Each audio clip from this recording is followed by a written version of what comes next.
Welcome to Flat Earth Debate, Uncut and After Show. I'm your host, Nathan Oakley, and if you are new to this channel, or you've not done so already, then be sure to subscribe, hit the bell notification icon and join button if you'd like to become a Nathan Oakley 1980 channel member and keep up to date with the Flat Earth Debate. If you would like to support the channel, there is a super chat that runs alongside each of these shows while they premiere. There's also a PayPal, Patreon and crypto link in the info box below the video. Speaking of Patreon, I'm going to do a quick shout out to all of you who do support me on Patreon, so a massive shout out of thanks and appreciation to Justin Duso, Joseph Pizarro, Samson, Maris, Harry Blade, Mobile Max 777, Neo the One, Lost Cat FE, Rob W, Open Minded, Reese Pound, Del West Watson, Muted, Dick Earth Skeptic, Chris Hillman, NA Literalist, Maria Neelands, Unbelievable Productions, Blue Ridge Ranger, Rob H, Nathan Thompson, The Real Gabster, Windrider, Liam Nedrick, Owen Jennisons, Abraham Mohammed, Dave Rakia Gafford, Naibai, Adrian Quintana, Skeptic936, Life is Short, Fireball X, Felix Hung, Texas Mike, Edwin Johnson, Kirsten Smith, Alexander Main, David Wayne Foster, and Dank. So another massive thank you to all of you for supporting me on Patreon. Although we've got a bit of a late start today, I'll still raise the mic on the G Plus and Discord servers while I set up for today's live show, although it'll probably be a fairly short pre-show today. It's every minute. I'm currently dealing with 2 trolls on my mobile phone. It's been 3 weeks now. One's fallen to the wayside, crashed and burned, but I got a hardcore still trying to give it pseudoscience dogma, and I'm just not going to give up, of course. Why would I? Why would I give up? I've got plenty of time for you, my friend. Plenty. I will destroy you with every word I say. You will give up. You will die in your house by the time I finish with It's a bit extreme, isn't it? So yeah, love it. It's a bit extreme. You will die. What the hell? Hey guys, what's going on? Sorry. Threatening what? It's worse than what they do to you, Sorry. Nathan. They just want to beat you up. They want to kill Jin. Yeah. Unreal. You see the other one here. Thanks for allowing me on your channel there, guys. And let's All have welcome. a nice evening of it. It's a pleasure having you. This evening here. This afternoon over there on your side. So yeah, thanks for having me on, man. It's a If I pleasure. can comment or add anything, I will. Apologies in advance to the guy I kicked to the after show. I just picked the person at the top of the list, so no offence, whoever you were. I couldn't get in the room; it was full. So sorry. Right. Right, I think we're all ready. It's to rock indeed and a roll. pleasure to hear your voice again, Nathan. Anyway, and Yeah, thoroughly likewise. enjoy your shows. Yeah, we Yeah. chatted last time on Thoroughly 24/7, enjoy didn't your we? shows. Last time we chatted, I think was 24/7. That's correct. Yeah, I'm still there. Yeah. Cool. And thoroughly enjoyed your talking to your wife and explaining it to her about that's fantastic. Yeah, brilliant. My wife. You mean from 5 years ago? Yeah. Right. I hang on to those. Yeah, of course. I hang on to those. Those were the beginning of the changing of my life in a little way to coming to the realization. So all that stuff should be recycled, as far as I'm concerned. Old content is not really old. You should recycle it. Everything should all come back because it's all part of the learning curve, especially for those newcomers. So I'm the one that really on that 24/7. I always bring back the old videos all the time. That video was my first All the old ever content. live stream. So I explained to my wife what I wanted to do going forward. I said, obviously, I've got to figure out how to live stream. And I got my computer and it got a webcam and she got her laptop, but she ended up figuring out how to do it on a laptop quicker than I figured it out on the computer. So that was it. That was the first ever live stream that you're describing, with me and her just sat with her laptop chatting to each other about flat Earth, basically. Yeah, it's fantastic. Right, I'm going to start the live show. You know, you're doing, and you've gone on to become a foundation for the flat Earth, as it were. So well done for doing that. You know, there's a lot of people out there who are jealous of you, and you know, I don't like his style. I say, I'm sorry, he's very accurate in the delivery. Very accurate. There is no room. There is no wriggle room. So if you come in thinking you're going to pull the walls over his eyes, it's not happening. That's what I like. I like that you bit too just vulgar put them for in the some. corner So and so just I'm told. bombard them with the truth. Lovely. A bit too vulgar for some, so I'm told. But as I say, I'm going to have to start the live show. So.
Welcome to Flat Earth Debate Live. I'm your host, Nathan Oakley, and if you are new to this channel, or you've not done so already, then be sure to subscribe, hit the bell notification icon and join button if you'd like to become a Nathan Oakley 1980 channel member and keep up to date with the Flat Earth Debate. If you'd like to support the channel, there is a super chat that runs alongside each of these shows while they are live. There's also a PayPal, Patreon and crypto link in the info box below the video. Most importantly, if you'd like to join the discussion, simply mute the page you are currently watching, then click the link in the info box below this video to join the panel and express your views on the nature of Earth. If you do join, please don't swear. If you do, you'll be ejected, and if you are, please don't try to rejoin the stream using sock accounts. You'll be warmly welcome back on the next stream. Please also share the show on social media. Sharing the show obviously increases the live audience, but this in turn increases the chances of a more diverse panel, so please share the show on Facebook and Twitter. One last time, if you're new to the channel or you've not done so already, then be sure to subscribe, hit the bell notification icon and join button to keep up to date with the Flat Earth Debate. Now, we are joined by Neil and Flatsoid in G+, together with a whole bunch of people in Discord, so welcome one and all. Hello, hello. Ni hao. Hello. Excellent.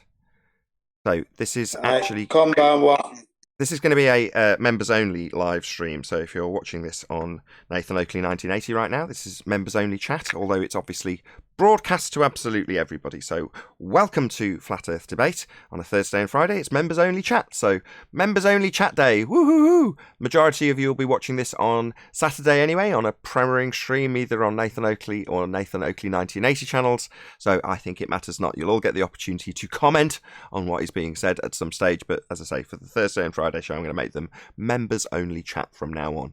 So that is the score. So welcome. Should we do a bit of housekeeping? Sure. Let's go. See how keen the Discord server is. Any evidence of a physical geometric sphere-edge horizon, formerly known as Earth curvature? No. Definitely no. Discord anything? Nowhere to be found. Nowhere to be found, nowhere to be seen. Any evidence of axial rotation of the Earth-based variety? We do not first need a Never curve in for my that. whole life. Yeah, you would, yeah. You'd need a curve first. Any evidence of the R value?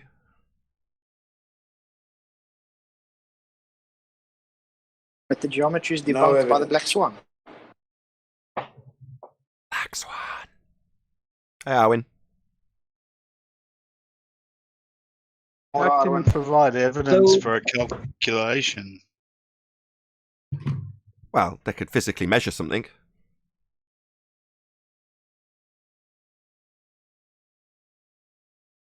That's one way. Of course, you can't physically measure a sphere-edge tangent point, horizon formerly known as Earth curvature, if it's non-physical. So they're going to have a struggle, whoever asked that. Rams. That's right. I've actually taken anybody off mute in Discord. I should really get on with that. No one can actually respond to me. It's because I'm late running. I had a new window fitted. Costs lots of money. Smash the PayPal link. I hate breaking things. I had a fox scurrying around outside. I wanted a photograph of it, so I pushed the triple glazed window out further than I normally do, and it dropped in its hinges, and I couldn't then close it. And when I tried to, it bent all the hinges, so I couldn't get the window closed. So it's been freezing cold in here for the last week. Literally sat right next to an open window in freezing cold temperatures. Anyway, let's move on. Any evidence of gas pressure without the necessary antecedent of a container to press upon? I got a question about this. Yeah, shoot. Can gravity overcome entropy? They're different things. One is the bending of a conceptual medium known as space-time.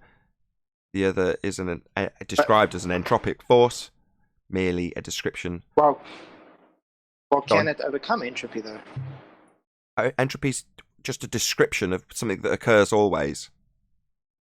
Change over time. Yeah, but you've got an arrow of time with entropy. You're saying, can gravity affect change over time? No. Okay, so it can't it can't. Let's just say, for matter of fact, the increase of gas, the increase of entropy with gas, it will not push it back down with one vector. No, gas does not go down, go boom boom like bouncy balls when poured into a fish tank. No. You know, PhD Tony and Craig from Fight the Flat Earth say entropy can be overcome by gravity. Okay, gravity's not a force. Maybe they're thinking of it as a force. Yes. Exactly. They say gravity is a force and it can overcome entropy. And this from a guy that's got a PhD. Well, at least we know they can follow instructions. So they've been told by George Musa that they can think of it as a force. Welcome to Unitox Femu as a hyena, and also Jonathan, is it Windbelly? Oh, I should bring up the other screen. Again, I'm very disorganised this morning. I'm really sorry.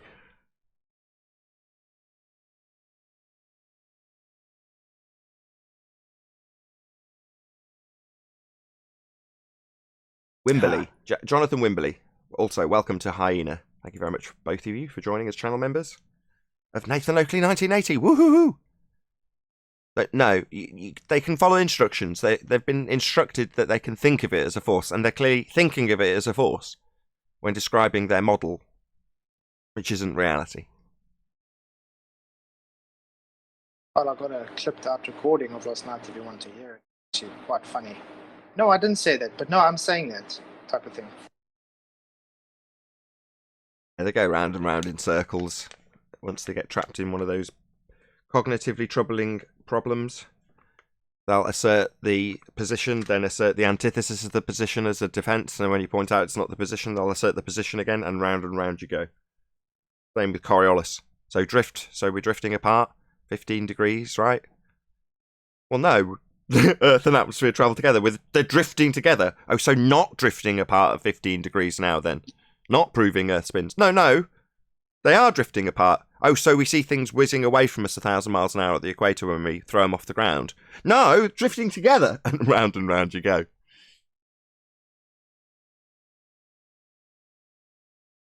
Any evidence of the distance to the sun? It's over there. Yep. Well, I seem to have them missing the sun today. I just see clouds. Yeah, same here. Oh, Alwyn's got his visual representation of a general day in Amsterdam. There it is, people. Utrecht. In where? Utrecht. Oh, I thought you were actually in Amsterdam. My bad. Nope. It's not that far away from it, though, but... I knew you were close enough. It's close enough. Good job I said Amsterdam first, because no one would know where. Utrecht, is that what you said? Utrecht. Utrecht. Utrecht. No, Is Utrecht. Say it right. that famous town of Utrecht. Famous for its trees, apparently. Correct. Right, Utrecht. Meanwhile, sun aside, any scientific evidence of gravity? No. Reification fallacy. It's a concept. You could almost say it's just a red herring. The whole thing. Can concepts be actual? Can concepts be actual? Can you have something that's conceptual and actual at the same time? Yeah, I think so. I can describe my car to you, and then you can picture what my car's like conceptually, but the car is actually real. I can prove it by showing it you, though. So whereas things like bending conceptual mediums of space-time, you can't really show those. They're just conceptual, only existing in a conceptualization, then reified into existence without any demonstrations. And the priesthood telling you that it's not a force, but they're thinking of it as a force because the priesthood also told them to think of it as a force, even though it's not. It's one of those. If you've got a religious belief, you're going to have some crazy notions from the priesthood, and that's one of them. Have some crazy Oh, got a bit of feedback from whoever. Go ahead. Hey, Adam, by the way. Afternoon, everyone. Hey, Adam. Adam, you're a Hi, pharmacist. Adam. Shouldn't you be treating all of those sick and dying people? There's no one about. No one's ill. No one's about. No one's ill. All right. Good job. Everyone's at home. Everyone's at home, well and bored. They're not where I am. My wife noted this morning. She's like, "Do we get to go down to your parents for Christmas?" I said, "It depends on the general attitude of the people. So tomorrow, go outside, see what's going on, see if everyone's like back in February or not, and then you'll know." So she came in to me this morning and she's like, "Nothing's any different outside." I'm like, yeah, that's what I suspected. Yeah. It's weird, isn't it? I'm just... Adam, Adam, thanks for all the information you gave us on in the 24/7 Platter Discord last month. Well done, mate. Thanks a lot. We learned a lot from you whilst you were there. What information did he give you?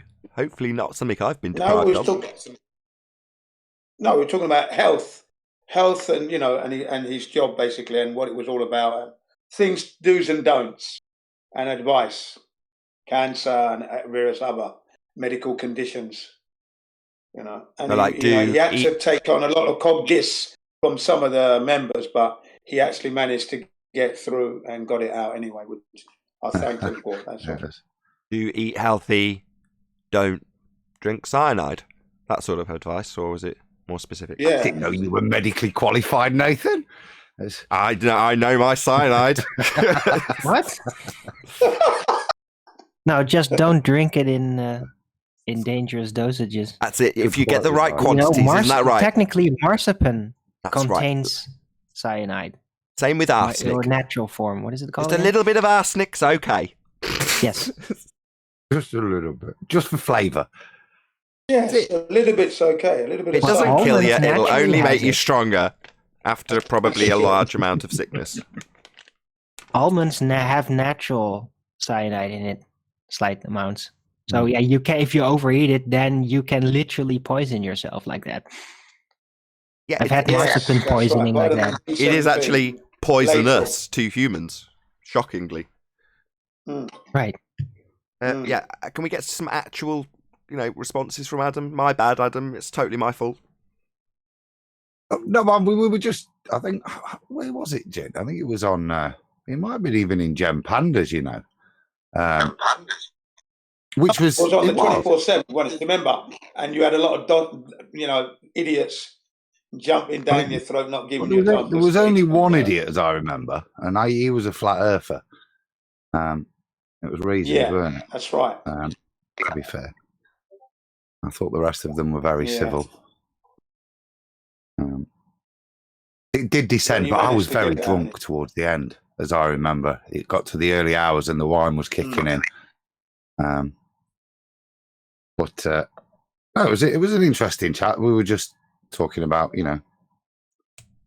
general health, distilled water, and then we got into a little bit of cancer treatments and things like that, how certain products are useful for that, and also chatting about CBD, how that's useful for a multitude of ailments, and it's now becoming legal in the UK, or is legal in the UK. And certainly as a pharmacist, I use that quite a lot. I'm promoting it and getting great results from patients from taking it, from anxiety, sleep problems to arthritic problems. So it's kind of the gist of where we were, Nathan, on that. Yep. And doggy diseases. The doggies, yeah. I was surprised my wife started telling me about products that contained it from the Body Shop. I'm like, my God, when something becomes legal, literally everybody will jump on the bandwagon immediately, won't they? Yeah. I used to work for the Body Shop, by the way. Oh, I've been using their product for 35 years now, Spoken like a true representative of the Body Shop. Yep, I used to work for them for 1 year. Yeah, I used to work in the I worked in the Oxford Street branch in London, Oxford Street. I was experiencing some racism from the manageress, to which I complained to the area manager, Clive Henwood, at the time. And he was pleased with the way I was running it, because when you've got cosmetics, there is such a thing as rotation. Obviously, when the new products come in, you've got to put them to the back and the products that are actually in already to the front, so as you don't get them mixed up. None of the stockroom managers were doing this, but I was. It is tedious and quite labouring, but you have to do it. So what's he or she got against? So he moved me. He moved me to the Great Marlborough Street branch. That's on Carnaby Street, and I worked there for a year. Did some charitable work for them, and I created a new job, aerial stockroom manager. So I was responsible for 6 shops, making sure that they were rotating the stock properly after working at my own branch first. How do you know? How do you know specifically because you're Chinese? What's it got against the Chinese exactly? Yeah, well, I'm an African actually, and really I was joking. It was a joke. It was a joke. Yeah, I know. Anyway, it's a great place to work. I really enjoyed working there. Other than the overt racism, wonderful place to work. Yes, indeed. Just a quick shout out to Tony Whitcomb, who says, "I believe we live on a globe, but I know it's flat and level. A belief is the enemy of knowing." Wow, £100 super chat. That's a massive super chat. Thank you so much. I really appreciate it. Giving it. I must fix a window, Nathan. I was about to say I just blew 100 and something quid on a window repair, so I really appreciate it today more than ever. So thank you very much indeed. Yeah. We've still got a couple of housekeeping questions. Any single viable hypothesis from any of the fields of astronomy, cosmology, or astrophysics? Don't all go at once. Not yet. We're waiting. Well, according to Michio Kaku. Go on. According to Michio Kaku. Go on. Yeah, according to Michio Kaku, he says nobody that I know of in my field uses the so-called scientific method. It's all pseudoscience. That's what he says. There you go. So take that as you will. Actually, he just says they don't know how to use it. Yeah. It's usually Chocolate Saying that quotes him, but epic. Thank you very much indeed. You're welcome, man. Just before we move on to the last housekeeping question regarding molten iron cores, I just want a quick side conversation with Adam. I do this all the time, and I hope he doesn't find it derogatory when I discuss the conversations that we've had. But Dr. John D got in touch with me, and he was talking about polarization of light, and he was showing me the quote-unquote scientific validity for it. And I phoned him. I was tied up doing something. Rather than chatting text, I just phoned him and discussed it with him. And he was absolutely aghast. He couldn't quite believe that there was so much pseudoscience permeating this field that he's an expert in, right? He's an expert in optics, right? He's an expert in spectroscopy. So he's looking through his own field, as you would, right? You come across this information. Oh, there's a lot of pseudoscience about. I wonder how much. Let's have a look. And then he can't believe he's horrified. It should be laughing, but it was amusing. Obviously, it was amusing to me that a PhD's going, "My God, it's all pseudoscience." Yeah, it is. Yeah, that's right. Anyway, I just thought I'd mention that to you, Adam. He's going, mate. He's on one at the moment, John. He is literally going through everything. That is one of many topics he's ripping apart. I keep getting. I don't know if I keep getting tested. Well, what do you think of this? What do you think of this? Is this true? Does that make sense and stuff? And he's got a number of presentations coming out. I think it's Dr. John's Destruction of Everything. Is what? Oh my God! But yeah, I mean, he's right. He cross-checks fallacies with me like I'm some fallacy expert, and I'm not. But he put it under my nose and was like, "Am I identifying the correct fallacy?" And I'm like, "Yeah, of course you are. Yeah, absolutely." And he's detailed it, so he's obviously got the presentation together. And I don't know why. Again, he's saying, "Can you look over my presentation?" I'm like, "Why are you asking me?" I feel privileged that he's asking, but by the same token, it's not like I'm going to identify anything he's done wrong in it. He's a smart guy, and he's identified all the fallacies, detailed where it's non-scientific, detailed the assumptions that have been made in their assertions.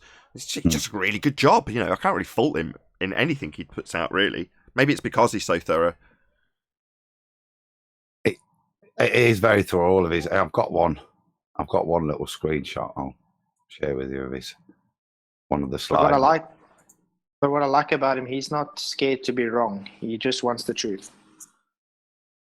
Yeah, well, there you go. There is a criticism of him. So sometimes if he perceives a bit like Perfect Globe Proof, when I'm playing devil's advocate with Anthony about the lighthouse, Mackord Lighthouse, they all hold that against me because I'm describing their argument and what I perceive might be a comeback. I will come to your screenshot in a minute, Adam.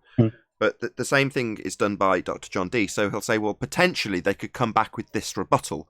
And he works that into his presentation. I'm like, why give him ideas? And he's like, well, I just want to be transparent. If it's something that I can perceive as an angle that they're going to come at it with, I'll just put it out in my presentation and debunk it as well. It's like, yeah, but what happens if they hadn't thought of it and they ignore your debunking and just latch onto it and parrot it a million times? But that, like I say, he just wants to expose everything he can cover on both sides of the coin.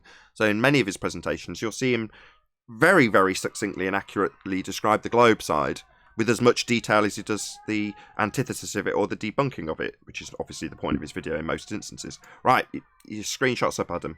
Yeah, I mean, it's nothing specific. It's just to give you an example of how far back he's going. So he's looking at Faraday stuff here. Look,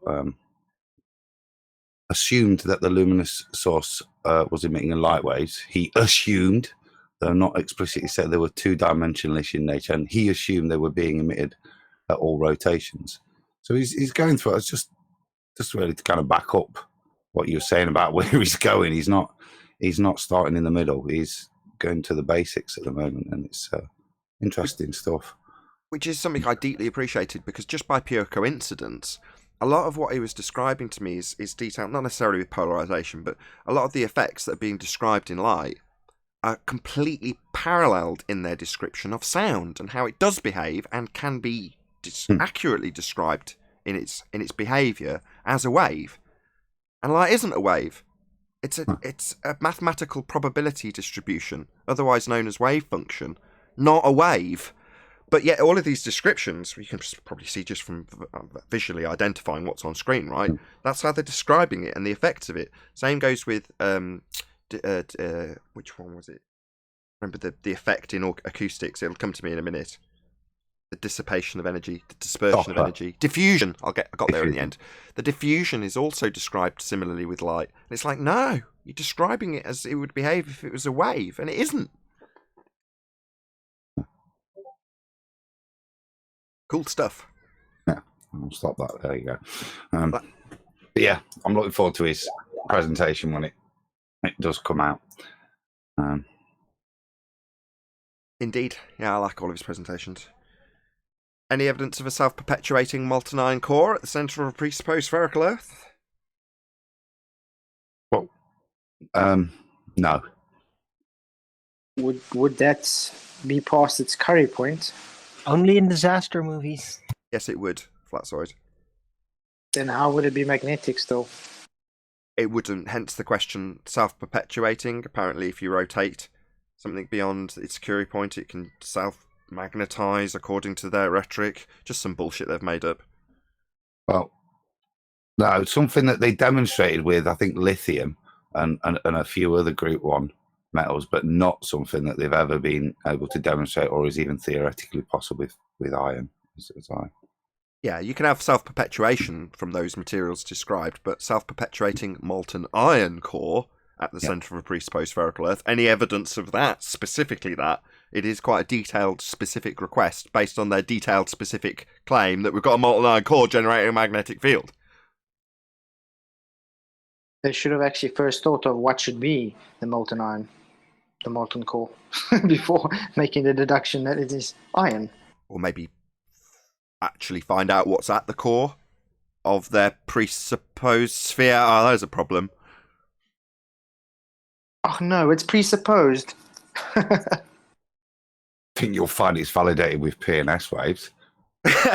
Oh yeah, what are they?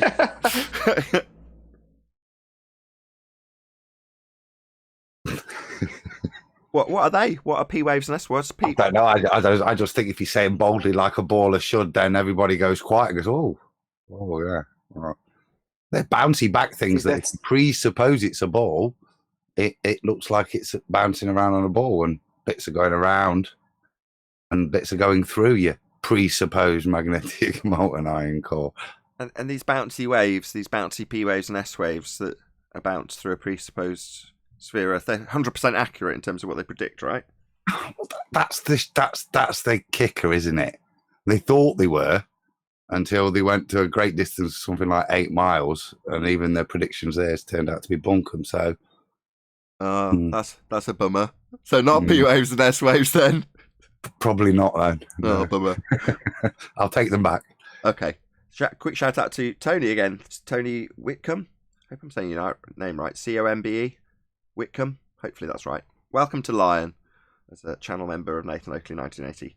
Really appreciate your support today. And also, big shout out to Sean Tibbets, who gives me a thumbs up. Thank you very much indeed for the super chat. That actually concludes the housekeeping. That's it. We're done. That was quick. Well, should we discuss the man of the hour then? Who's the man of the hour? Well, there's a young gentleman, Flatzoid, I think was representing yesterday evening. I've got to be honest, so I wanted to hear, because I was in the middle of Iron Realm stuff when it kicked off after watching a bit of sport and getting drunk. So I kind of had it on.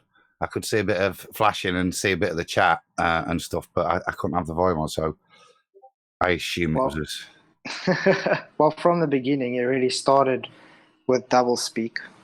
He had to even get help twice. He had to get PhD Tony to help him because he couldn't answer me. And then he got Team Skeptic to help him after that as well.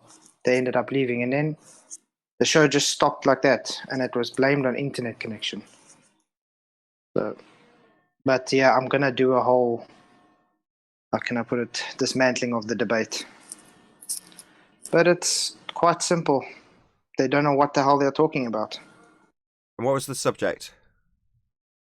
The law, it was against about the natural laws and how their model violates it.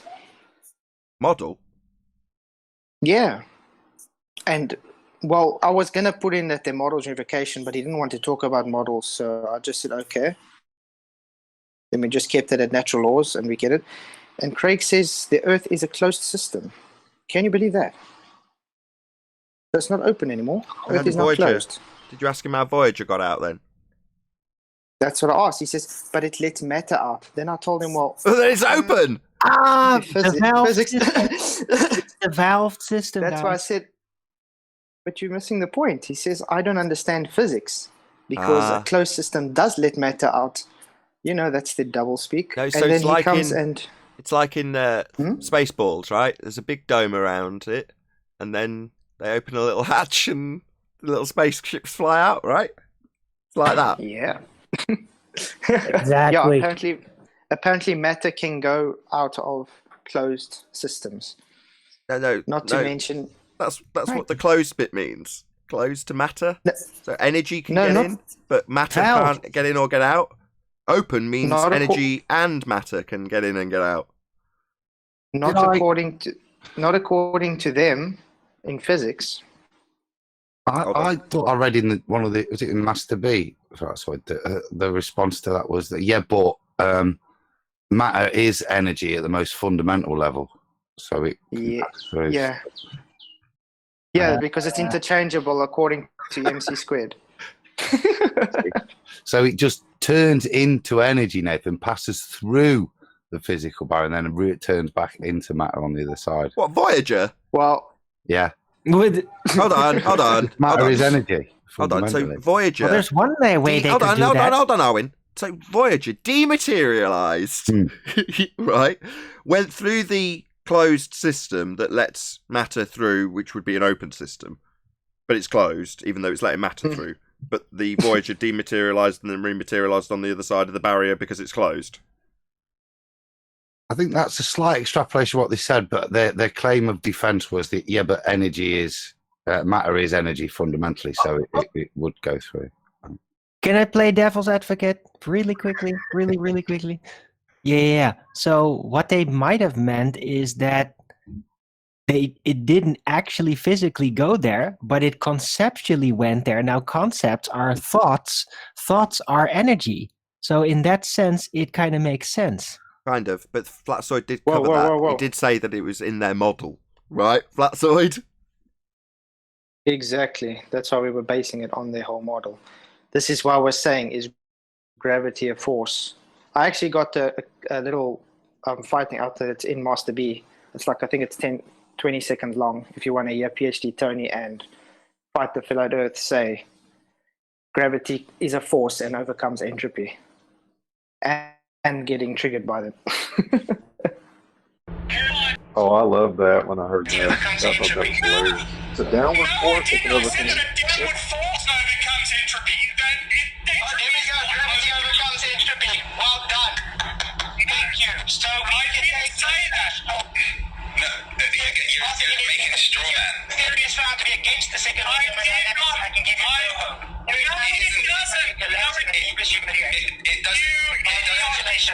It doesn't violate the second law of thermodynamics that Levitt keeps saying. All right, Tony, one second. He just said gravity overcomes entropy. That's what he's can do on a local scale. Things can overcome entropy, but the entropy of the universe still increases. Can overcome entropy. On a local scale, it absolutely can. Okay. Did he just contradict himself within the same sentence? Yeah, they do that a lot. Exactly. Wow. Like one part of the sentence says one thing, the other part says the exact opposite. That's special.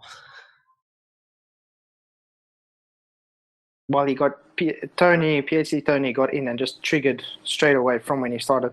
First, he started off with submarines and how they use gravitometers to traverse underneath the sea, and then I just pop up and say echolocation. Then he started telling me how stupid I am and stuff, so I just left it. But if you actually go and look, submarines use echolocation, not gravitometers, to work out where they're going. Good stuff. Horrendous audio recording, but I'm sure we got the general gist. Yeah, sorry, I had to record it off my other phone to get it on working out just for that. But yeah, the dismantling of the debate will be much better audio. Better. It almost sounds like a hidden mic recording. Yeah. Like you literally physically went into a room where they were discussing that. And it's muffled. Yeah, it sounds like one of those old dictaphone tapes, very low fidelity. Anyway, very good. I think I have a viable hypothesis. But yeah, Dun dun dun. Go ahead. Do you want to run me through the steps, or Sure. Hypothesis how do you would want be a dependent variable observed effect that you want to figure out the cause of. So dV is the effect. Independent variable, that would be the thing you think causes the effect. Formulated with an alternative, that would be if A, your cause, then B, the effect, and a null. If A, your cause, then not B, not effect. That's a hypothesis constructed. There you go. What's your hypothesis? Feel free. All right, I understand that part. The observed phenomenon would be the horizon appearing to change location. Okay, that's a natural phenomenon. Okay. My independent variable, I also have some controls in this. The control variables are weather,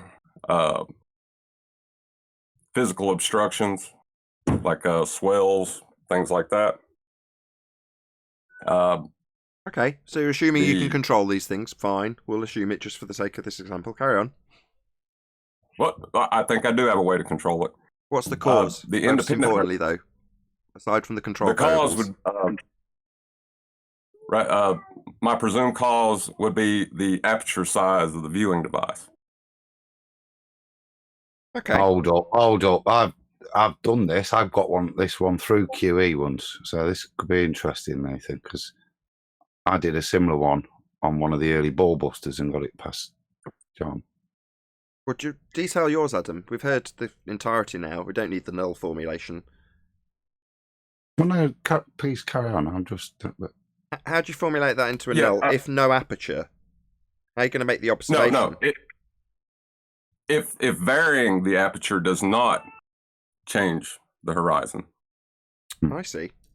If aperture size, and then you keep what was described, the control variables, the humidities, as best you can, you've got to accept that, but you don't necessarily have to do this across open water. You could do it in a controlled environment for the science of it. So if aperture size, then the variation in that, do you get a movement in the perceived horizon, does its apparent location change based on a change in just the aperture? So you keep all the other equipment the same. Then you could, at the end, if demonstrated, make possibly or reject the statement of if aperture size, then apparent position. Thanks, genius. Well, Life is Short actually did this demonstration. Yes, it's not a demonstration. Then it's a if you can set because you're varying the aperture size, you're actually manipulating something. Yeah. So it becomes an experiment. You can use the word. Don't be afraid. This is an experiment. Correct. Yeah. Yeah, he's actually done it. Should I give my credentials or anything like that with it? Any issues? No. I don't have any. I can't think of anything. What's the issue? You've got a presumed cause. You've got a dependent variable that's naturally occurring. So what are the criteria you've got to fulfill? Is the phenomena naturally occurring? Oh, yeah. Okay. Yeah. Is the independent variable your presumed cause of the effect? Yeah. Is it real? Yeah, the aperture's real. Can you vary it? Yeah, you can change its size. Don't have any issue with this whatsoever. No. Okay, well, it's still just a viable hypothesis. Yeah. Now, should I attach my name to it, or? Now you need repeated. Well, yeah, at this point, there's no... Just because we were asking for the pseudoscience fields of astronomy, cosmology, and astrophysics to give us a viable hypothesis, which they cannot do, and you can, well, that's great. But it's a supposition yet to be validated at this stage, which is wonderful, because if it's validated and you've formulated the hypothesis, then that's the essence of genius right there. You know, we discussed this I discussed this with Dr. John Dee, because he was describing when he went through the experiment stage, and he's essentially reperforming established hypotheses that have been validated before. And he's like, well, that's not doing science. I'm like, yeah, it is. That's absolutely science. It's the systematic experimentation stage. He's like, yeah, I didn't come up with that hypothesis. And that turned into a conversation about what is, your educated guess turning into a validated hypothesis. Well, that's the genius behind anybody who's formulating the hypothesis. In other words, you've got to make an educated guess. You've got to formulate a supposition. I think it might be this. But then if you're right, well, you've basically guessed right. Well, that's genius, isn't it? You've guessed right what the cause of the phenomena was, and then you went forth to validate your presumed, at that stage, guess as correct. Well, that's the essence of genius right there. If you can formulate the hypothesis and then go forth and validate it, and then others come along and validate it as well, it's systematic experimentation, then, definitely put your name on it. After you've done it and proved it, though. After you've validated it. Because otherwise, what are you, it's just another... You validate your null, you prove Aperture doesn't cause it, but I'm pretty sure we've already established that it does. So this is pretty good if you ask me. Well done. Well, yeah, that's what I was about to say is I've actually done it on the beach, but I didn't realize I was doing an experiment. I was on a family trip, and my friend had a real nice telescope and a video camera, and I had, a crappy cell phone. And we were just videoing out to the horizon at the same spot, at the same time, in the same location. So everything's the same, So it's like we eliminated all the other possibilities because we were using the same device at the same height. And the horizon it kept its angular relationship, but it appeared to go further as the aperture for the device got bigger. Yeah, you can calculate it. It's called the Rayleigh criterion. Yeah, so I'm actually father of a stolen child on YouTube. Hey. My name used to be... I love your comments. Oh, yeah. My name's John Shelton. I'm a nuclear instrumentation technician, which isn't like real high up the food chain. It's sort of a field engineer, but I may lose my job over this. Oh, don't panic. Don't worry.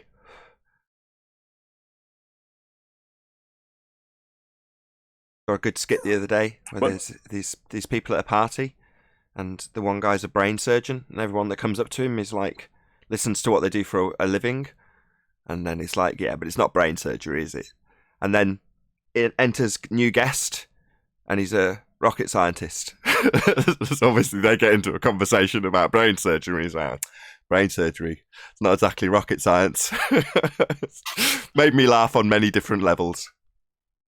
Well, there's a logical implication to this too. If the horizon is being manipulated by the aperture, then that means that the horizon exists only to the observer, that it's not real. Correct. Spot on. I mean, this is genius so because there's this is scientific already evidence for a flat Earth. Yes. I mean, they always talk about scientific evidence, so there's some scientific evidence for a flat Earth. I agree. That is scientific evidence. Well, no. That's scientific evidence for the cause of the horizon in your example. And you've manipulated it with the aperture of a camera. So is that evidence for a flat Earth? Well, no, you can't work. You're pushing the boundaries of what you're validating with science, aren't you? It's not curvature. No, you've eliminated that as, you could say that you could introduce curvature as the cause of the effect. And validate or invalidate that as the null hypothesis, which it would, if you kept the aperture the same.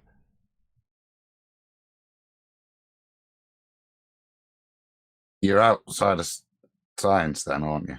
As soon as you start to use the science that you've just done, and then just to apply that bit of science, which is still true, because you've just proved it, to any subsequent observations that you're then going to pre-assume curve or apply it to pre-assume curve. You're not sciencing anymore. You're observing. Exactly. It's extrapolating out beyond what you've formulated in your hypothesis and then validated. You validated that the aperture will move the horizon, and the horizon moving is your phenomena. Well, you've got the cause established, but to move beyond that is a step too far, and that is a danger as well. I'm not just being a prick. No, that's the reason we're in the mess we're in, because a lot of it starts with a bit of science, right? But that invalidates geometry. I absolutely agree. It does. The horizon's not a physical geometric sphere edge. Correct, it's optical. You're absolutely invalidating their geometry side on removing perspective. The aperture's directly linked to that. Correct. So yes, you are invalidating geometry. And if it's shown that the aperture directly affects the horizon, then how can you then move on to, say, geometry and refraction are changing the horizon? You can't. It's a non sequitur. It is. You can't. Correct. Spot on. Good day for you, father of a stolen child. Well, I'd like to give credit to Arwen, because when he said that yesterday about bad eyesight, it got my brain a turning. Whoa, really? Cool. Yeah, I made that joke about blind people not seeing a horizon, her geometric horizon. Yeah. But yeah, that's what got me started thinking about it, because I'd already done the experiment and I didn't even know it was an experiment. Yeah, once you said that, once you've got your validation, i.e. you look at you look through a aperture or an eyepiece of a telescope with a phone, and then look through a same hole with a smaller aperture or bigger aperture with a camera, and you see the horizon move. Well, yeah, exactly. You validated it already. They've got the maths for it. We know what the Rayleigh criterion is, but you can now formulate it into something that you can say, this is my hypothesis, this was my null. It's been done. Here's my version of it. Now go forth and validate it yourself. Obviously, you've got to figure out a way, like you had, to keep the scenario exactly the same between the change of the two different aperture sizes so that everything's held constant.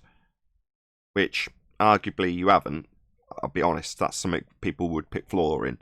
But to improve the... I was going to, Nathan. Go on. You've said that, right? You've done an experiment. That would be the bit I would take issue with. I don't think, as yet, you've done an experiment. You've had the thought, you've actualized it and seen it with a comparison, knowing there's differentials in the aperture size. But that, even though that demonstrates your bit of genius that you have, that in of itself, whilst it kind of is the basis of what you're going to do in an experiment, it isn't in of itself an experiment. It's got no empiricism in it. It's not systematic yet. It's just the thing that you've had the thing that sparks the genius, isn't it? But in of itself, I wouldn't classify exactly. That. When QE describes having a reason why they've got to the validation of an independent variable, it's because their best guess is an educated guess. Well, in this example, that's exactly what's just been described to you by Adam. Your best guess to base your hypothesis on, which is where you're at now, is based on your experience and what is being described by you as a quasi-experiment, if you will. It gives you your hint at what the IV should be in your hypothesis to then be systematically validated with controls all set in place. And that would be, if you were to assert, like I say, that's where people would pick flaw in your controls.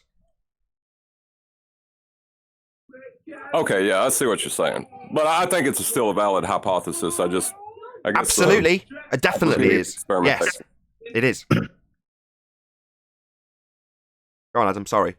No, I just agreeing. Totally valid. IV, DV, totally. It meets all the criteria. You've got a valid phenomenon that you can study. You've got an independent variable that's real. You presume cause, and you can vary. As long as you can hold all of the things constant, that's going to be that's going to be the hard part, though, isn't it?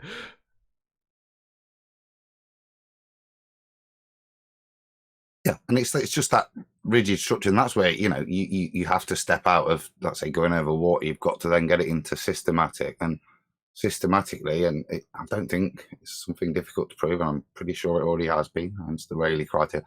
But once you get there, you're going to have clear results, I would suggest, that allow you to either accept or reject your null and your hypothesis, both of which are, because of the clarity of your IV and DV, are perfectly clear of what is the cause and effect, or if there is no difference between.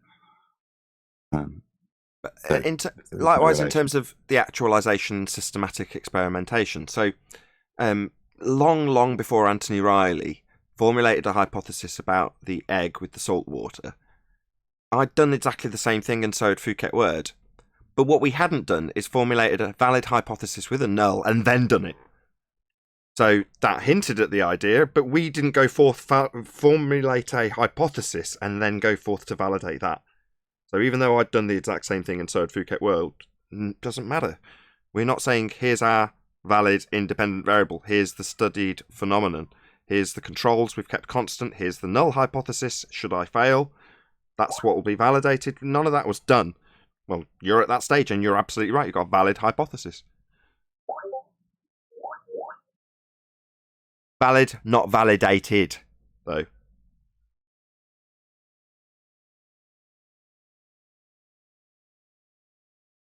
Now, as far as using different devices to view the effect, because if you're only looking at one thing at one time, taking the camera and switching the aperture, that's going to cause problems. No, you don't switch it. You run them at the same time. So if you can figure out a way of getting a telescope with two eyepieces that are both pointing at the same relative position on the reflector, then you've got the same exact view. Because it's going through a circle at a different point, who cares? You're just going to focus them the same. And so long as you can get that constant, you just run both apertures at the exact same time. So that you can take a fixed point and say, right, snapshot from this one and this one at the same time. Not how do you change it and keep everything around it constant. You just have them capturing the same thing at the same time, because obviously they're both constant for the same thing. The only difference of the image at that moment in time is the aperture. That's how I would suggest you do it. But who am I? It's not my hypothesis. Go forth and hold things constant. You know what I mean?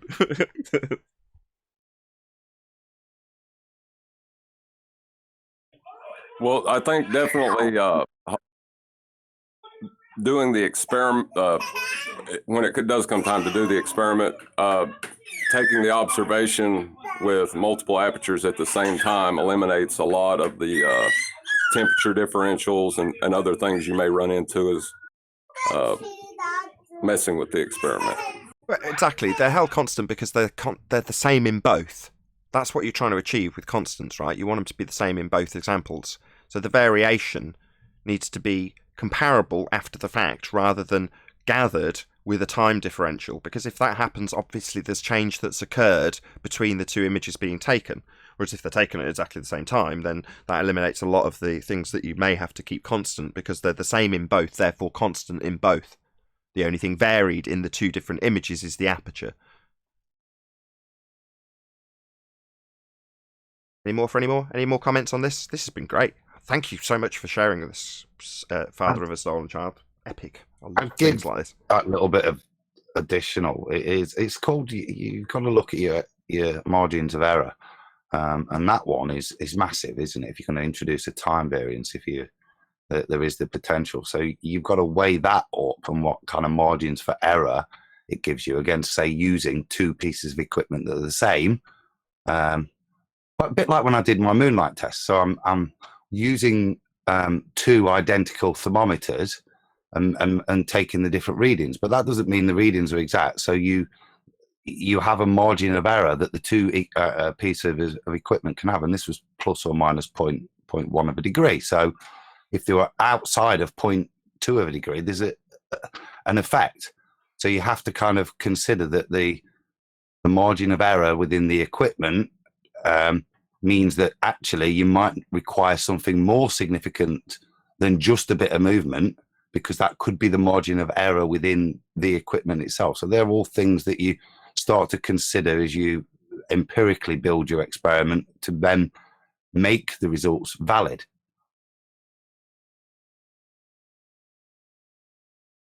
Makes sense? Yeah, I think I got a little bit more to go, but I initially just claimed a hypothesis, so. Great claim. Yeah, but yeah. Well, I think it's awesome what you're doing, dude. Very good.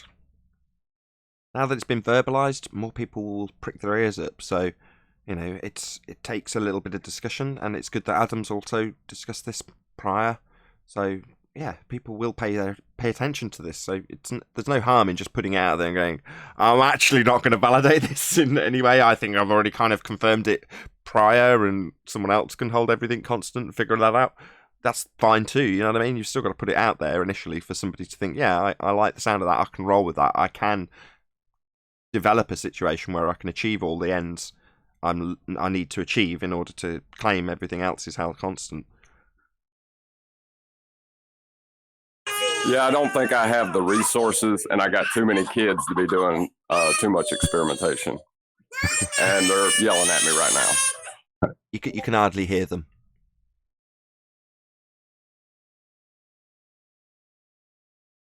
Well, yeah, thank you for sharing that. Epic. Brilliant stuff.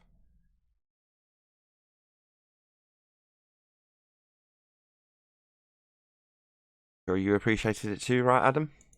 I did actually. It was a good. I said it has passed the pink letter test. It's been written in pink letters on John's Word document, so it does stand true. Like I say, it's taking it forwards the arduous part if you want to give it full scientific validation. But certainly, I think, as you say, with just two different apertures, if that's the thing you can vary, you could go and demonstrate that admirably. Couldn't you? At a beach or wherever, you don't need necessarily labs to go and take that concept on. It can quite easily be demonstrated. Is it? Yeah.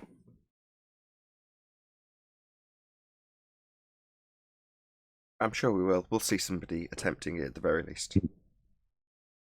It'd be nice to actually see it. Actually, some big differences and some comparisons. Yeah, exactly. People want the glory. Got a lot of kudos attached to it, right? Debunking geometry, validation of a non-physical horizon by way of scientific experimentation, that's quite a lot for people to want to chase after, I would say. Even now, my cogs are thinking, how could I do this? I've got a telescope. Could I drill a hole in it?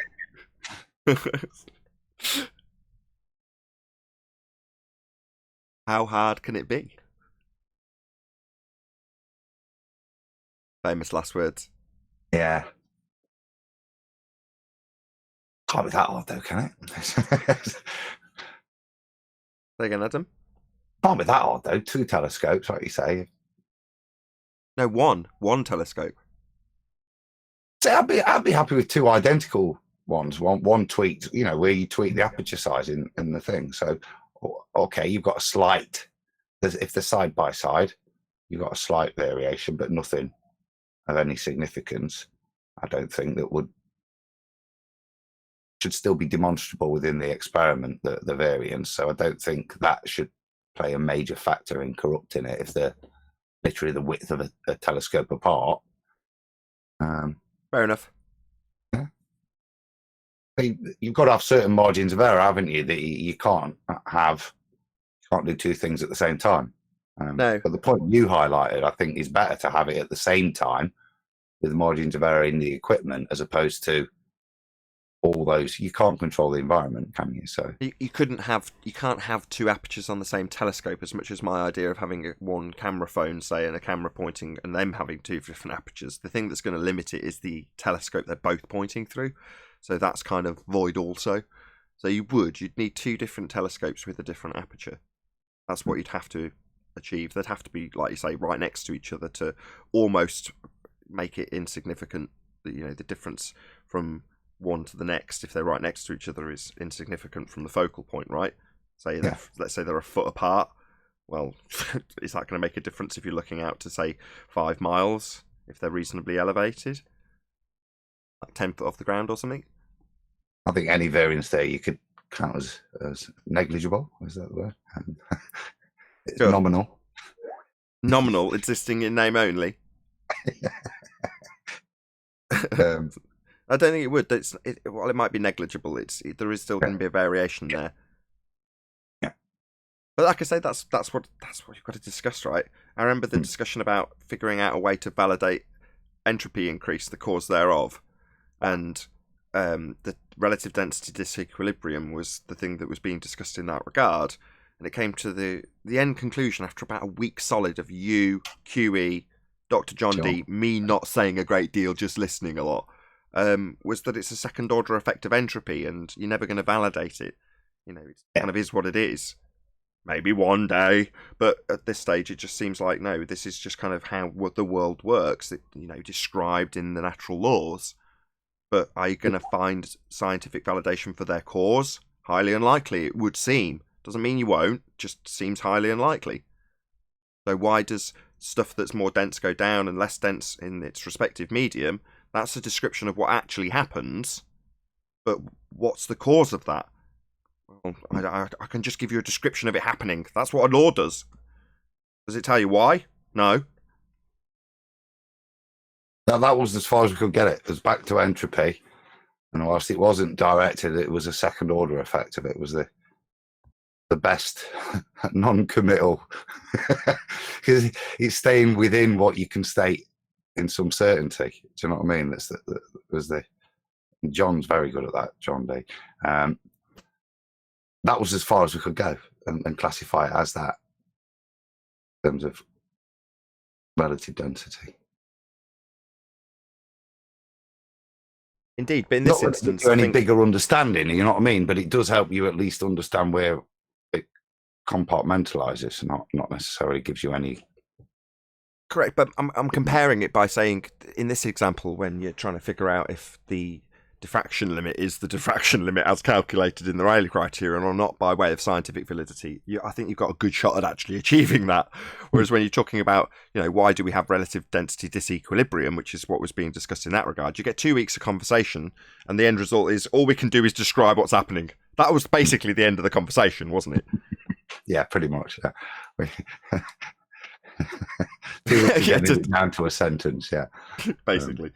Anyway, I'm going to round out the live show on that note. So I'm going to say, first and foremost, a huge, massive, enormous thank you to both Discord and G Plus panels for making today's live show possible. If you are watching this on either Nathan Oakley 1980 or Nathan Oakley premiering streams, then stay tuned as there will be an after show to follow. A massive thank you to all of you who smashed the super chat, joined as a Nathan Oakley 1980 channel member, subscribed, shared, and all that good stuff. I've been Nathan Oakley. Stay tuned if you're watching on a premiering stream, and I will see you all in the next video.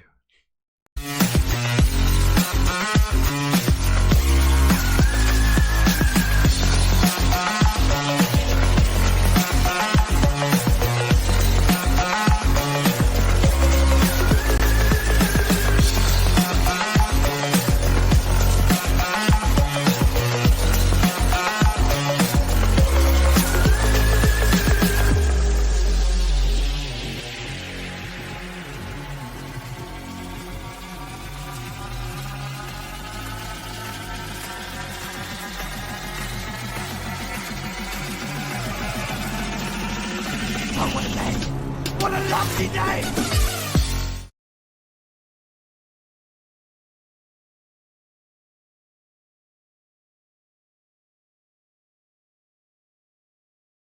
On average. So to then see it actually changes gives quite a rush. That's awesome. Oh, it's so much more complicated to end a scheduled stream. I started incorrectly too. I started after the introduction like a complete idiot. I didn't press the go live button. So I pressed the go live button on the stream because it's showing you a picture of the preview, and I'm so used to seeing that when it's live. And I'm like, oh, it's still got a start live button. So I started the live show after I'd done the intro. Not that you could have told that if you were watching this on a re-up and the live show is going to be unlisted. So not a massive problem. But by the same token, it just annoys me. Anyway. Right. Oh, well. Oh, well. I had a 1.5 hour show today. No, it's only an hour. I started late. I had a window being fixed. I wasn't sure when you were going to come on, so I was like, okay, I'll just do 1.5 hour and we'll see if it matches. Keep people busy. Oh, you did an hour and a half. My show was pretty busy today. I had Simon Dan in chat and all. And... Oh, cool. That's ace. Yeah. Did you say you didn't go live? No, I did go live, but I just missed the intro. So I did the intro, having pressed my little magic black box button that says go live. But because I'd scheduled the show, I scheduled the members only shows on a Thursday and Friday, or I have been for the last week. This is actually the third time I've done it. But my point is that they're scheduled shows now on Thursday and Friday, but you have to press an extra button.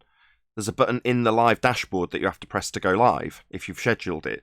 So you connect to the streaming service in YouTube with your go live button on your magic box, but then you've actually got to press live on YouTube to go live. So it's an extra step. I just forgot to do it. I only realised after I've obviously cut away from the camera, I'm then looking at other parts of the screen rather than the camera, and I'm like, oh, I'm not live. Oh, press it then. Enough of me. I have another hypothesis. Go ahead. Another hypothesis. Here we go. Great. 2 for 1. I'd actually like to wait on John. Oh, well, if we're not good enough for you, father of a stolen child, I take it all back. It deals with quantum mechanics. Oh, yeah, you can have him then. Yeah, I was going to say, yeah, feel free. No, it's not here at the moment, unfortunately. I'm sorry. Yeah, it has to do with known and unknown particles. See if I can get him on Skype. He seems to be online, so get him. I'll get him to join, and you hopefully can answer your question. Well, I'm trying with Simon Dan in chat. Hold on. Hey, Kiwi, can you hear us? Yeah, what's up, man? I was going to join your hangout. Well, you've got somebody's just about to ask you a question, father of a stolen child, so I thought I'd just give you a quick bell, see if you were prepared to join and answer it rather than there being a long, massive delay. Yeah, I can join the hangout if you want to get me off Skype. Yes, please. He'll be here any moment. I appreciate you could hear that conversation.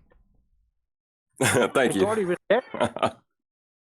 Right, do you want to ask your question, father of a stolen child? Well, I was just wondering if you took the delayed choice quantum eraser experimental setup, and instead of having collection plates for the photons, actually setting up the same material for the photoelectric effect, if you would see a difference in free electron release, and if something becoming known actually has something quantifiable as energy that we can calculate. Dude, I just woke up. That sounds interesting. That's not an acceptable That answer. means grumpus. I just woke up, man. What the hell are you talking about? He's just obfuscating the point. He'll start rumpusing you soon.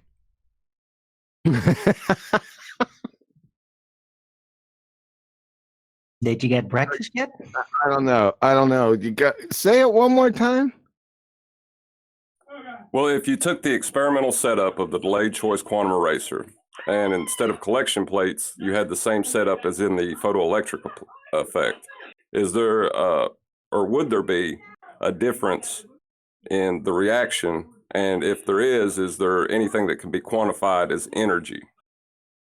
The same.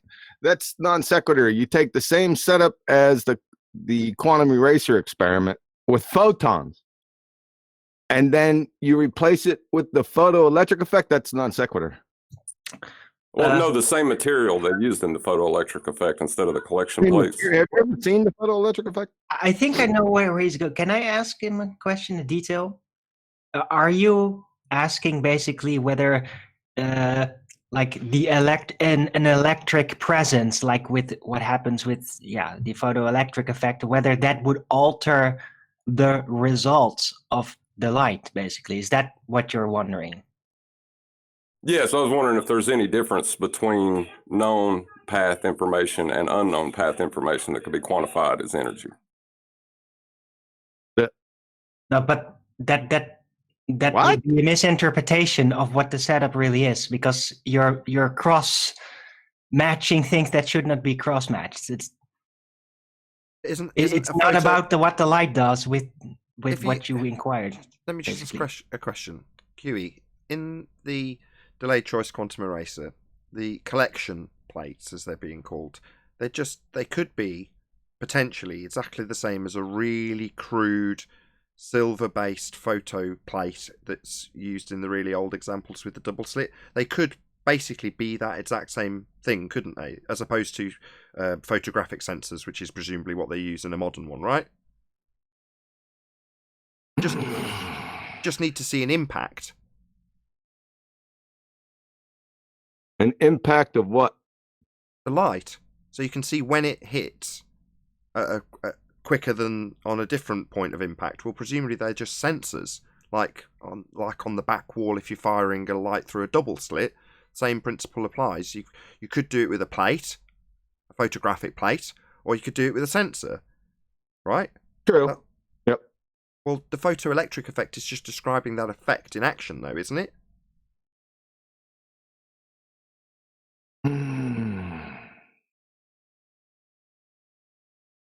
I have to think about it, man. Why would you need? I'm trying to figure out why you would need the delayed choice quantum eraser setup, though. Why do you need to change just the to have sensors? unknown versus known. Yeah. What difference does the sensor make? Because all you're doing is registering an impact at one point, and then slightly later registering an impact at a different point. So what does the sensor?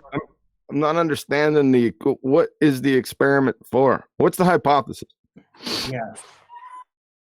Well, that's what I was trying to formulate. The photons appear to change their behaviors. I don't have my other one's better, but I don't exactly have a cause yet. I probably need the hypothesis. Go ahead. Or was that me feeding back on you? Hello? Go ahead. I'm sorry. I was talking at the same time. I apologize. I'd need the hypothesis and to wake up for about an hour. Yeah. Are you going to be on 24/7 later? Good. Probably. I'll be around. Yeah. You All got right, a well, show let me later? actually Have you write ever it down. tried turmeric coffee, John? Hold on. Have you got a show later? No. It's Thursday. Thursdays are gone. Not doing Thursday shows anymore. No, I was going to tell you, but we never get a chance to talk anymore. Our quality time is gone. But you, so no, that's fine. You know, you're dropping a show from your schedule, but generally keeping your schedule, I assume. Yeah, so Tuesdays, live show Tuesdays, and of course, Ballbusters. We got Ballbusters this week. That's fair enough. You're not a full-time YouTuber, but so dropping back on your schedule is perfectly acceptable, given that you've now well established your channel. It's been a couple of years, right? 1 year. 1 year. Okay, well, still, you've established an audience, and at the start, that's when you've got to put the most effort in. So doing 3 shows a week, that's a lot. So no, I wouldn't have it. Your channel anyway. It's none of my business. I'm just, I just gave you advice on what I thought was best to do to build the channel quickly, and you've done that now. So you're beyond that now. So if you let your schedule completely fall to pieces, and you then suddenly go to, well, there's a gap of 2 weeks, and then you release something midnight on a Wednesday, and then there's a gap of 3 weeks, and you do something at 2 o'clock in the afternoon on a Monday. That suddenly means that your audience you just lose audience retention. Oh, yeah. Yeah. Now, Tuesday show, live show, still good to go, and Ballbusters every other week. So, live Ballbusters this week. The Odyssey, Fantasy Geodesy, A Tale of Idiocy. You covered this on Tuesday, but I only got to watch like the first 30 seconds. Every time I try and watch it, something interrupts me. So I'm really sorry I wasn't around to watch it live, and I've attempted 2 or 3 times to watch it again, and I haven't got past the intro. And I spin forward and hear you and Betty discussing like bit of politics. I'm like, oh, get to the presentation. And then I get interrupted that's again. One of the reasons why I wanted to do it again. Just a small reason, because you weren't there.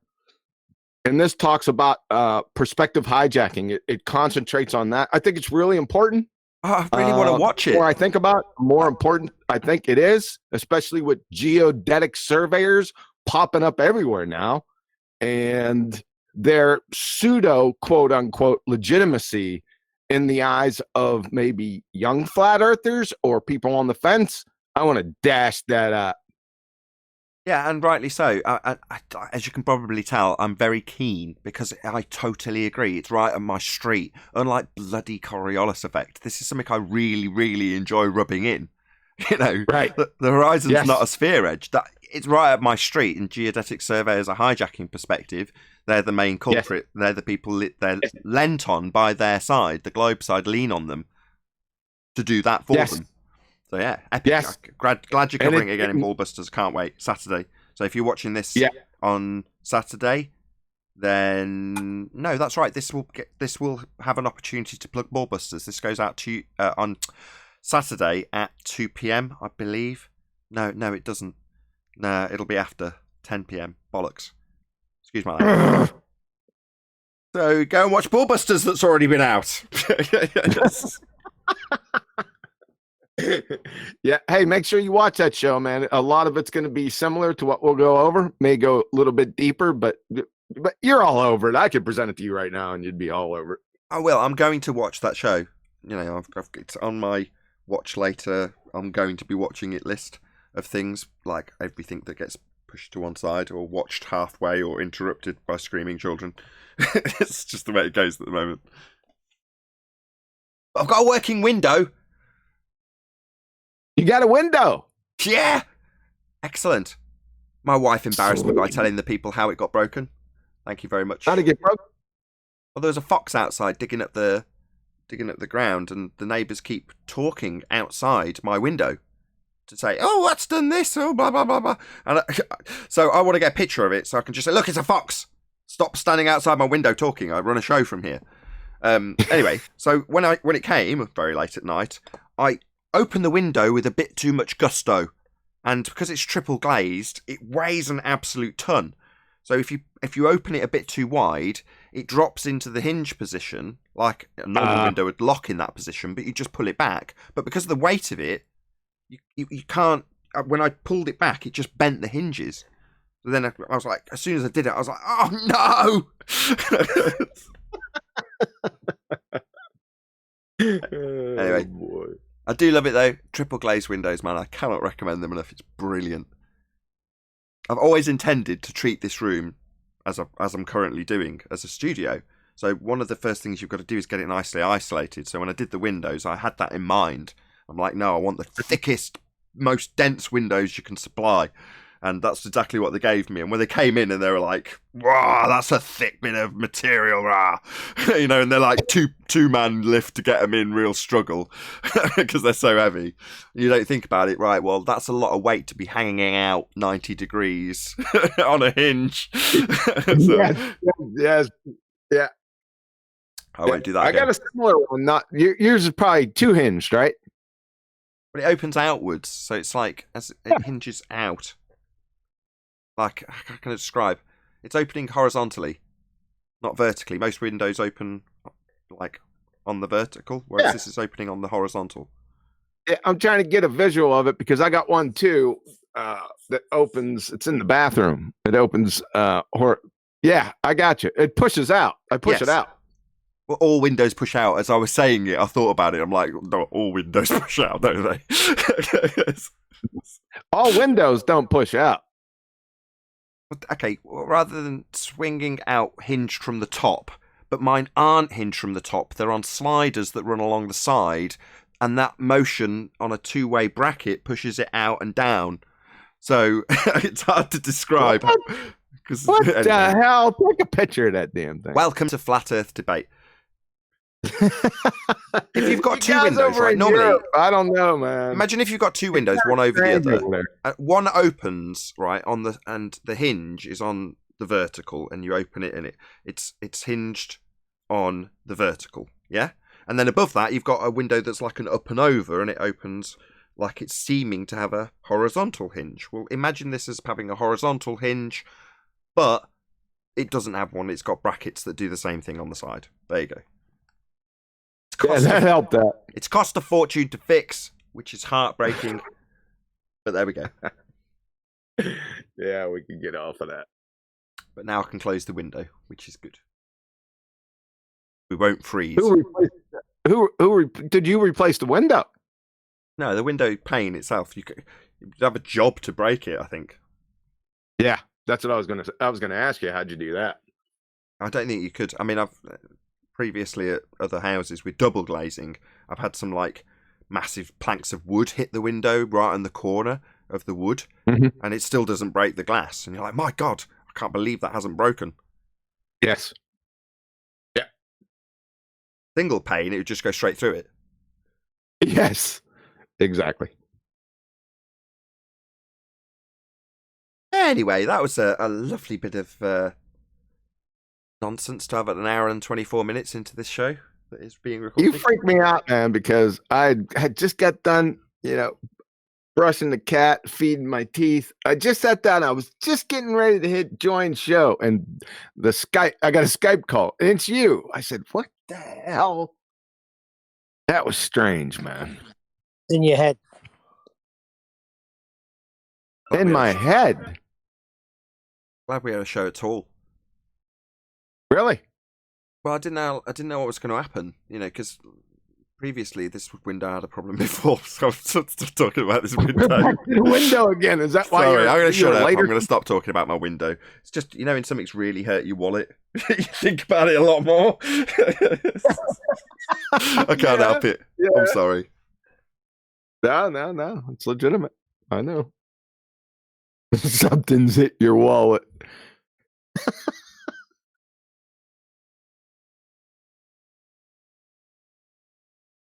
So, what's next?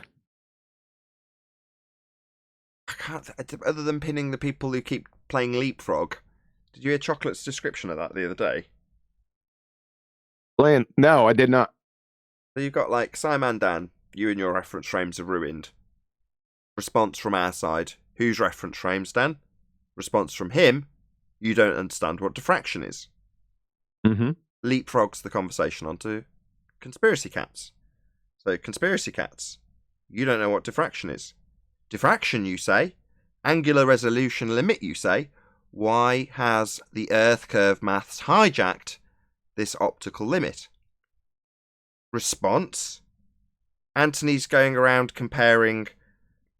I won't even use the word because it keeps getting my videos demonetized. It keeps suggesting I'm something that I'm not, and I don't like it. It's like, so an argument about gravity with something personal to you, rather than a response about diffraction. I got that same one on Skype. He did it to me. I'm like, what the hell? Are we talking at cross purposes here? Go ahead, finish it. I don't know if we're talking about the same thing. We are. I got a message from Conspiracy Cats about what you just said over Skype. Anthony saying Conspiracy Cats is not a chomo, but you can think of him as a chomo. Yes, I put it in Ballbuster, dude. I said, what the hell is going on here? Yeah, I haven't heard from him for months. Suddenly he starts attacking me because Simon Dan's using a non sequitur to not address the reference frames. I come back to him through live shows he's obviously watching. He's in the chat saying, yeah, about that diffraction. And that's the response I got. And you've got the same? It's like, what the hell? Leapfrog. Leapfrog. So on to Anthony and Gravity next. Craziness. I asked him if he was okay. You asked him if he was okay? Yeah, I said, is everything okay, dude? What? That was my... I thought he's protesting about this a bit too much. What's going on? Yeah, it was so random and out there. We'll get back to Chocolate's Leapfrog, but dude, I mean, you're getting ready to cut off your own ear or something. Yeah, exactly.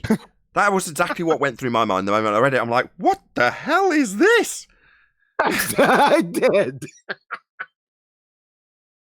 Yeah. I told myself after I got it. We'll talk about that. Go ahead. I got it, and I was like, don't talk about this. All this will happen discussing this, because you can't. How do you phrase it to get past the algorithm? You can't. So I thought, well, I'll avoid talking about it. So I did, and then eventually something got so close to it in topic that I couldn't but help myself bringing it up. And I'm like, but that's what they presumably want. Now, let's not discuss the diffraction limit. Let's not discuss angular resolutions. No. Let's talk about this separate subject. Let's take it onto Anthony. As I say, this is leapfrogging the subject. Bit like scattergunning if they're here on their own. It was completely non sequitur, dude. It was something from... How long ago was that? Well, Anthony, I did speak to him. Obviously, I speak to Anthony quite regularly. And he contextualized it for me. And he was like, actually, no, here's all these screenshots. Look, there's a back and forth that goes before it. I'm like, so it's not only non sequitur, it's a misrepresentation. What is going on?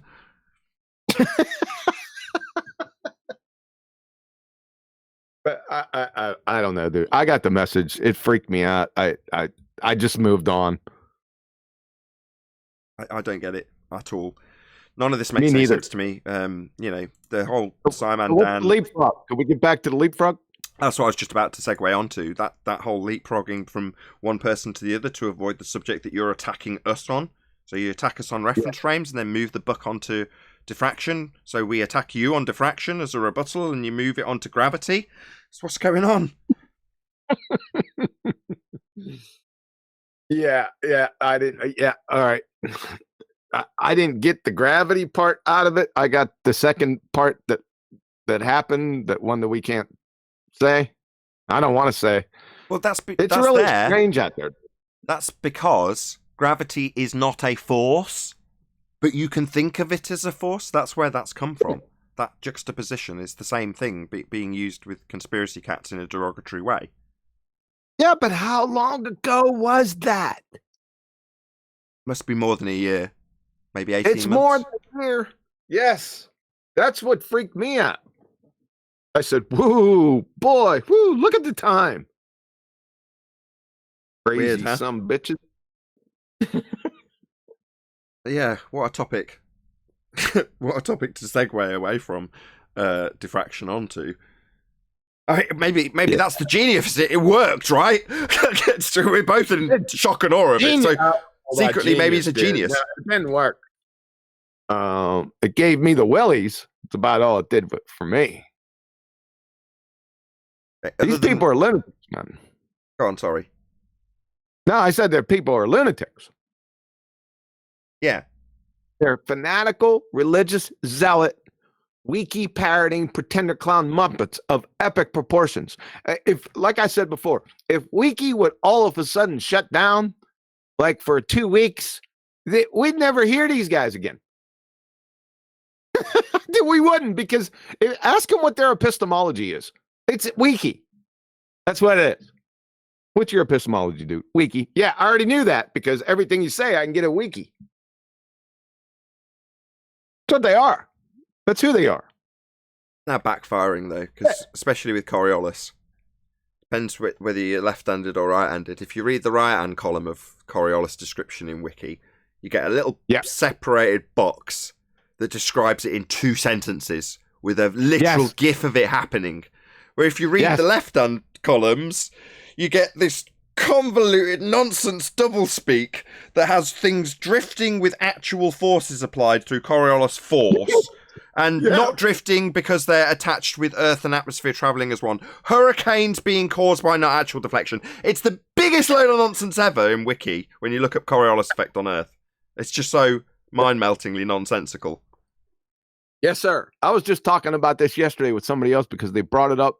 They asked me about it, and I said, listen, I love the Coriolis argument. It's one of my favorite arguments, but I tend not to bring it up for that very reason. Not just Wiki, because I first tell them, with any argument, you have to have the other person that's claiming something define what he's talking about, and not only define it. I don't want to hear his definition. I want the definition. I want a cited source. But the problem with the Coriolis effect is that you got so-called credentialed sites that got it all wrong. Right? So you're stuck there in the hedgerows for 3 hours getting to the definition. And by the time you get back to trying to finish the point, you're back to where you started and you've not gotten anywhere. That's why I don't like it. Yeah, all you've done is spent about 25 minutes explaining to them how Coriolis should work on a globe Earth that spins with Earth rotating underneath a separate inertial reference frame. So all you're doing is explaining how Coriolis should work on a globe Earth for 20 minutes rather than debunking the fact that we don't have things drifting away from us 1,000 miles an hour on the equator. So you never get to the point where you're debunking the claim that Earth turns underneath, because you're having to explain to them how it happens as they detail things not drifting apart.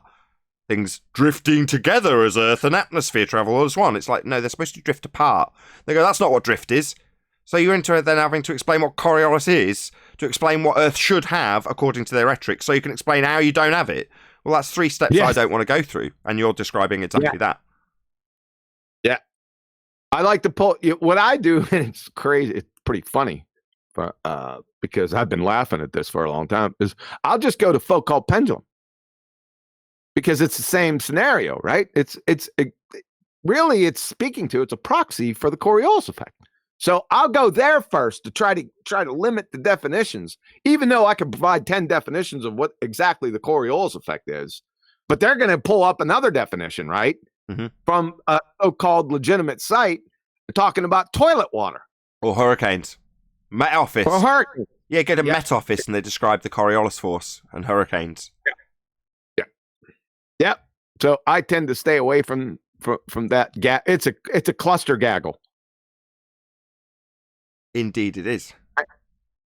But intentionally, if people were overtly aware of what Coriolis is, and it's not that complicated, really. And I say that having, unprogrammed myself with all the nonsense of what it isn't first. And when you get down to what it is, you go, actually, this isn't very complicated. You turning underneath something that's not rotating with you, and the motion it takes because you rotate underneath it, well, that's really simple. But because the people on their own side don't understand what the globe should do, if that's the effect we're observing, us rotating underneath stuff not attached, then they aren't going to be in a position to understand that their argument falls apart because nothing's drifting. So best to keep them in a, their side, the globe side, in a kind of wishy-washy, not really knowing what drift is, how it should relate to an Earth that spins, how things would be described when they're projectiles as opposed to observing them. If all that's kept in the air on their side, you as a flat earther trying to defend it, like I say, end up spending most of the time educating them in A, what Coriolis is, B, what the causes would be on a globe Earth and see how we don't have them causing things to drift away from us at 15 degrees an hour. Even that sentence to summarize the situation took 25 seconds. Exactly. And then they're interrupting you and other people are trying to jump in, right? That's not 25 seconds. That's 25 minutes, right? Yeah. It's an abject nightmare, dude. I try to stay, like I said, try to stay away from it. Did you see the Flatsoid sent a video also of this chick? I think she was a meteorologist trying to explain the Coriolis effect. She's a meteorologist. She got it all wrong. Of course. I think that's generally the general public given so much wishy-washy information that they're never going to get it right. And I understand that from experience, having researched it early on in the argument stage before doing the debates. I even put out a video about Foucault pendulum, incorrectly debunking it, saying, well, it's attached to the rotating reference frame. In other words, I didn't understand how Coriolis worked, but I'd gone and researched it before doing the video. And it still doesn't happen for you, right? Exactly. Well, if I can't get it right after researching it and trying to debunk it, and I'm still getting the concept of what's supposed to be happening wrong, I'm not debunking it because I don't understand what's supposed to be happening. Well, That's true for almost everybody who comes to it. Not just me trying to debunk it. The people trying to claim it don't understand what they're claiming. That's your point. Exactly. Yeah. You got it. Yes, sir. And then if I switch it up, because I like to get away from the Coriolis effect, I go to the Coriolis causes. Look out. Look, I lose everybody. It's shocking. I think they're on fluoride drips. You haven't some seen mainline. The most recent thing that just happened during debate, one of those magical moments where something just happens and a juxtaposition between a position that hadn't previously been compared or utilized, like you've used your Foucault pendulum, to tie them down on what the effect is supposed to be so that their claim's established from the get-go. You use the Foucault pendulum. You told me to do this on Globebusters, so I didn't have to do it with the gyro, and it worked beautifully. They all agreed. Everyone's nodding along. Yeah, they're on my side. They should be, right? But I'm just saying that was a contentious situation. But by using the Foucault pendulum, you can clarify Earth's turning underneath it. That's why it's knocking over the dominoes. It's travelling straight, but seeming to curve, blah, blah, blah. Well, once you've got that tied down, another useful one that recently came up was the sun. Because as soon as they say, no, travelling together, drifting together, it's like, so no drift then. Yeah, we wouldn't expect to see. So the sun isn't drifting 15 degrees now then. In other words, it's even more simple than the pendulum. That's a specific, detailed description of what they claim is happening. Earth turning underneath the sun at 15 degrees an hour. I heard the other day that they only get to 15 degrees at the poles. Someone on the flat Earth side said that, right? I don't know. No. It's so stupid. I can't. So there's no rotation of the stars on the equator. You've heard this before. I see. They forget that it's not actual deflection of the thing in the inertial reference frame, and they start detailing stuff that's actually claimed to be moving with Earth until you point out that in turn would mean the stars aren't moving then at the equator.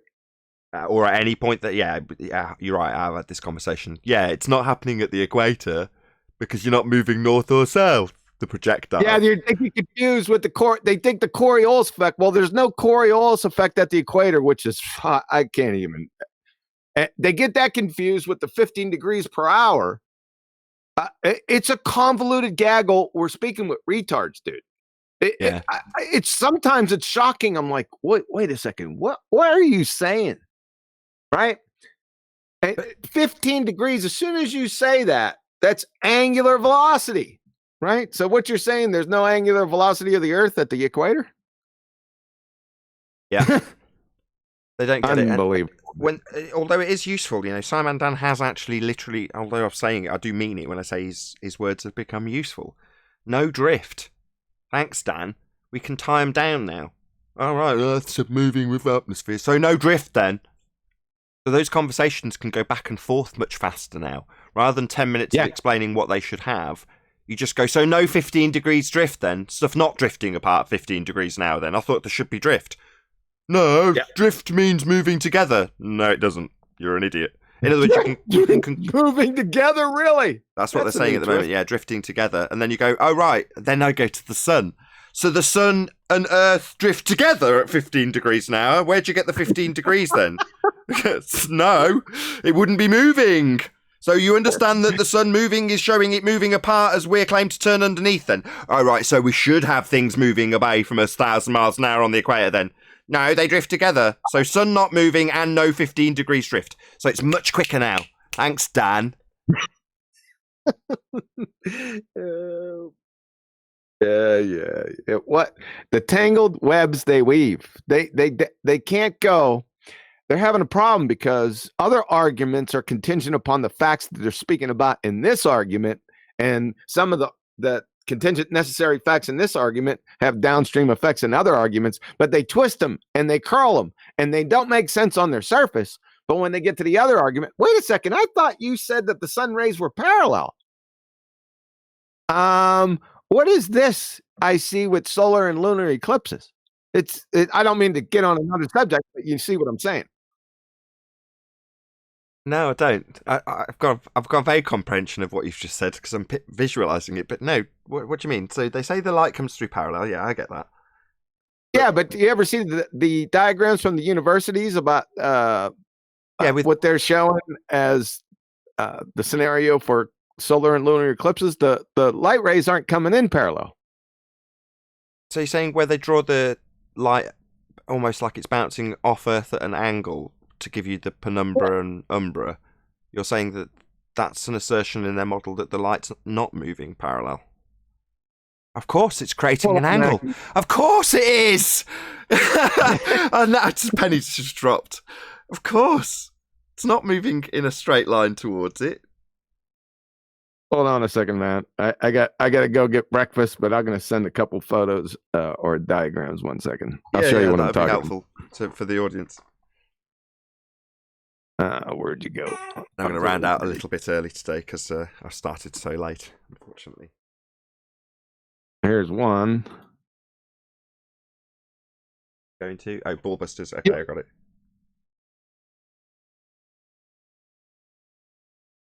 So this is another scenario, like you say, where their doublespeak catches up with them in a different argument. Which image do you want the first? Okay, here we go. We've got penumbra, umbra. Fiction. You see the light rays coming from the sun? Yeah. They don't look very parallel, do they? That's interesting. Oh, dear. Oh, dear. Yeah. These are universities, too. Well, Rice University. I mean, if we dance past the old assuming our problem, your sticks and shadows has suddenly got a bit of a problem now, hasn't it? Yeah, you get a bit of an issue.